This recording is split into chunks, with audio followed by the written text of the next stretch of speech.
Hey everyone, so this is my review of Supergirl, Season 5, Episode 1 called Event Horizon, and essentially what this episode is about is that Supergirl discovers that Catco has been recently bought out by a new owner who has decided to change the way that Catco is run and decides to hire a bunch of star reporters to sort of take over a bunch of leading roles. And while that's going on, a bunch of new relationships are sort of formed and tested out.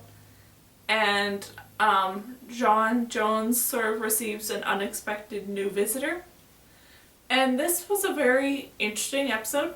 That was a bit weird in some aspects of how it was shown and done, but definitely had a lot of very good and entertaining moments into it with how it chose to sort of play out as a starter episode for a season, where a lot of stuff was building off of what things were left last season, where a lot of the relationships and stuff were still being tested out and formed, much like the sort of summary revealed, where Dreamer and Brainy are sort of testing out what they want in a relationship and how to sort of maintain and run a relationship. And then Alex and Kelly are sort of taking the next steps in their relationship as well as they're getting more and more comfortable being around each other.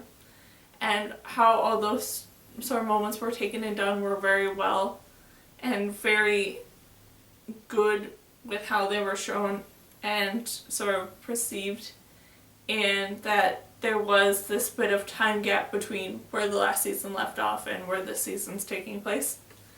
And they sort of chose to show a majority of that time gap through the development of these relationships.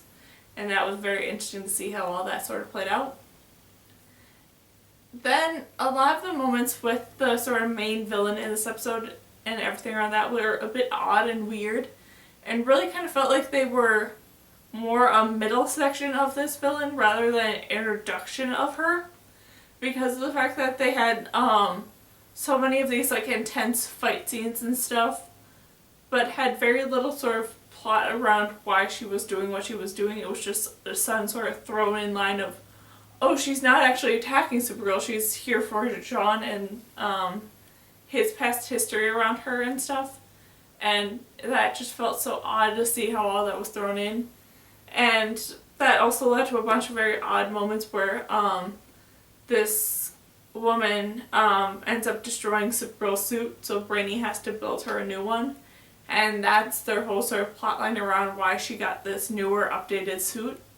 That was very interesting with how they chose to show it, but I do have a lot of questions around it too, because of the fact that Brainy built this suit sort of out of almost nanotech technology. So it's connected to her glasses, so whenever she takes her glasses off, the suit is sort of put onto her as well.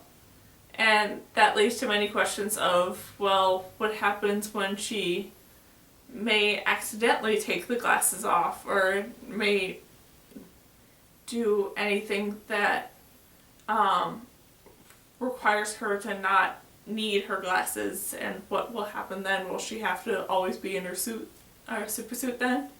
And then what happens to her clothes when she's in the super suit? Because in this episode she was in a pretty well dressed up dress, and then all of a sudden she was in the super suit, so what happened to the dress? And I have all these sort of different questions around the super suit that aren't necessarily important, but they do sort of filter around in my mind. And then